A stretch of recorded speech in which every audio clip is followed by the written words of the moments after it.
Am I going now? I didn't do that right. Wind check. You got a big piece of spinach in between. Do I? It's just like right. Yeah, it's Hard for me to look at you and like say it. Like, I don't know how to explain it. And I don't want to sound like guru-esque. I don't want it to. If the bucket list life. The bucket life. I don't know why I'm so nervous. Why am I so nervous? I mean, we're just having a conversation. We're just chilling. Yeah. The reality is this. We live in an extraordinary time, and yet so many seem to be sleepwalking through their very existence, operating as if in a trance. Now more than ever, we have opportunities to connect in unprecedented ways. And yet, so many people are disconnected from the ones around them, alone in the middle of a crowded room. Many people find themselves disengaged from their own lives, going through the motions, rote repetition without any new stimulus. Quite a few of us find ourselves largely unfulfilled at the end of each day, wondering what's to come next, wondering what our purpose is, and feeling so overwhelmed just trying to keep our head above water that we lack the energy to give value back to this life. In this community that we call the Bucket List Life, we aim to cause a paradigm shift, to view a bucket list not simply as a series of objectives to complete before dying, but rather as a framework or a way of living day to day, never knowing which day may be our last.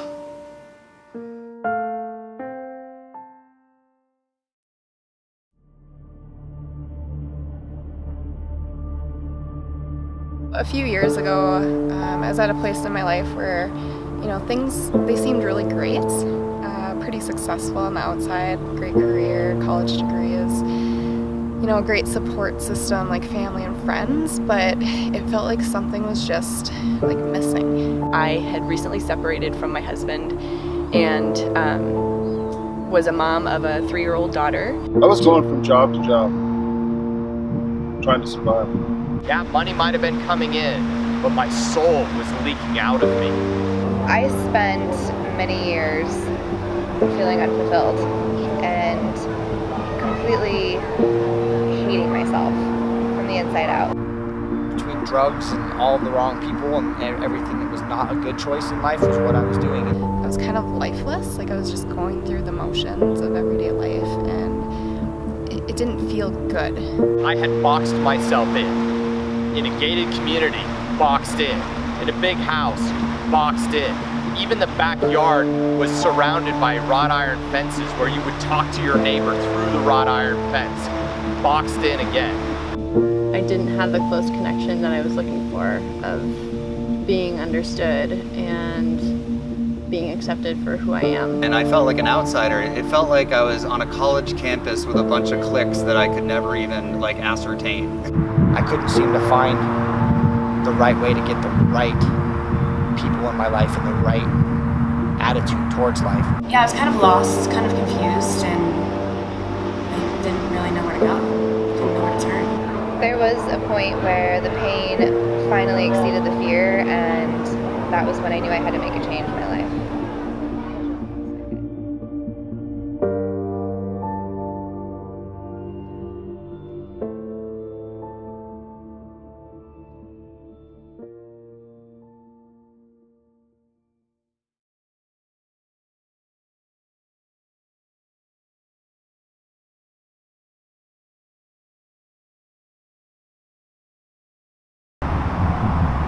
I don't want to miss out sitting in that wheelchair or in that bed wishing I would have gone and done the things that I wanted to do. I didn't want to be complacent, and I didn't want to just sort of let life happen to me, and I wanted to take ownership of my life and to really feel a sense of power and direction and positivity in my life. Society in general is moving towards experiences over things. Less storage units and things that they don't need anymore, and more experiences where they have memories in their head that last a lifetime. For me, it's important to try new things because it really gets you out of your comfort zone. I love trying new things because I love discovering different parts about myself that I didn't know was there. Every single day of my life, it's new and exciting, and it's like this brand new world. There's always more. You can always do more. You can always be more. You can always give more. Being around the presence of people that do challenge themselves made me want to take it to the next level. It's rewarding in the sense that you did something that you couldn't just go to the store and buy. I had no idea that rock climbing was going to be so fun, but you know, I fell in love with it, and I want to do it again and again and again. Going for a hike up the Flatirons, that was a little scary. We weren't roped in, we were just scrambling up this rock and having to trust each other. Deciding to do the Tough Mudder last year, that was really what got me integrated into this community, because there was the team that was all going to be doing the Tough Mudder together, and it had been a goal of mine, but it truly wasn't something that I actually thought was possible. Somehow with this community of people who, so many of them were going to be pursuing this for the first time as well, and going to be trying this new experience for the first time, just knowing that we were in it together made it feel doable, and it made it feel possible. And being able to address something that's scary with a group of people, you know, in a community setting, to be able to not just pretend that you're not afraid of experiences in life, but to really to embrace that fear and to do it anyway, and to say, you know, this is something that really scares me, but I want you to know that I'm here as a stand for you, that you can do this, and I know that you're here as a stand for me, that I can do this, and together I really actually believe that we can.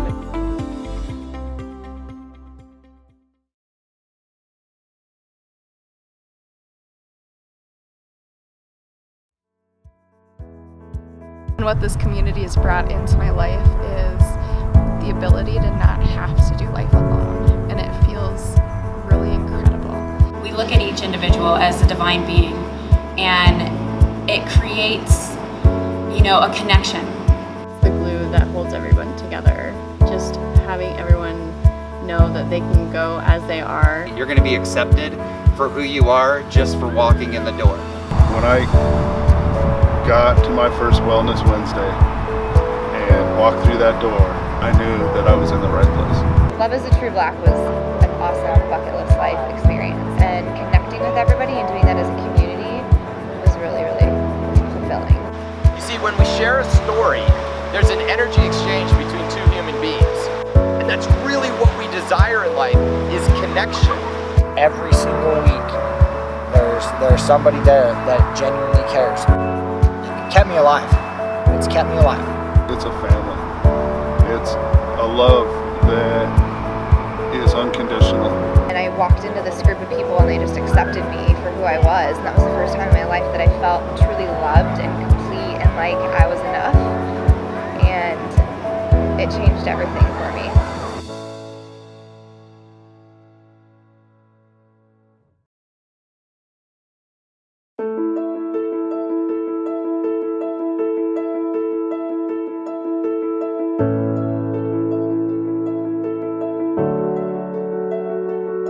We're not fulfilled in life until we get to teach somebody else or help somebody else and contribute in a way where we feel we can give back, and ultimately where we feel that we made a difference. It's going to come back, and it's not about you getting something in return. It's about the fact that you took somebody's negative and shed some positive onto a situation. This year for Valentine's Day, we went to the homeless shelter and we brought a bunch of clothes that we all collected. And for me, that was really amazing to see all these people come together for one cause. It's not just one person trying to do something that's overwhelming. It's all of us just coming together and contributing a little bit here and there where we can, and it makes a huge impact. Just doing a little bit of good in the world and creating that little ripple effect. When you help somebody else, you'll be helped. I mean, it's It's nothing new, but it's just in the way you do it and the way you carry yourself in the world. We're contributing to the world and we're allowing people to be themselves, which is very rare. When I first started working out at Red Rocks, I was doing it for my own personal gain. Now that I have accomplished a lot of my goals, I'm able to pass that on and encourage someone else that is just starting out. When there is a real need, they're ready and willing and excited to share of themselves and to contribute to each other. When we know we've helped another human being in some way, we go to bed at the end of the day feeling the most fulfilled. Doing those little things is what drowns out the hate in the world and allows the love to be what is present in people's life.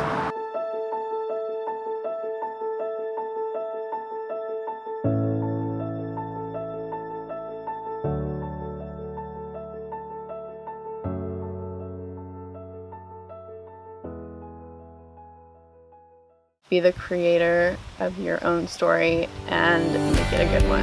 Just really embracing who you are as a person and being a light for the world, because the world needs more lights. You wake up in the morning, your feet hit the floor, you say thank you. You don't take it for granted. Whether it's sitting on a park bench watching the sunset or you're out climbing Mount Everest, whatever that fulfillment is for you, that's you living your life. To me, living the bucket list life is living fulfilled and having community. It's living to your potential, having this intrinsic feeling of living with passion and living with courage and living with strength. For me, the bucket list life is all about just not waiting. That we don't have time to wait and to plan and to imagine how our lives could be, because we are in it and we are living it every day. Living a bucket list life means squeezing every breath out of every day that we're given, because we're not guaranteed tomorrow. We're not guaranteed a certain age. We're not guaranteed anything except for this moment. And when we truly start living as if we're going to die, our entire life